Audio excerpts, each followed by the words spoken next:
حضرت آدم علیہ السلام کے فرمان: اپنے گناہوں پر شرمندہ ہو کر معافی مانگنے پر اللہ تعالیٰ معاف فرماتے ہیں۔ انسان تدبیر کرتا ہے جبکہ کامیابی اللہ تعالیٰ کے ہاتھ میں ہے۔ انسان کے اندر خوب سے خوب تر اور مفید سے مفید تر کی تلاش کا جذبہ ہر وقت کام کرتا ہے۔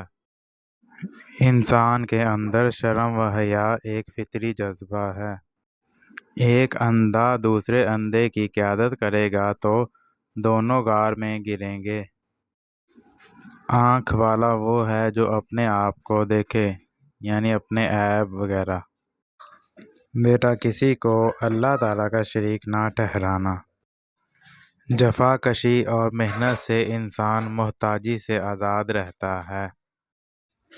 حکمت و دانائی مفلس کو بادشاہ بنا دیتی ہے۔ خاموشی کو اپنا شعار بناؤ کہ شیریں زبان سے محفوظ رہو۔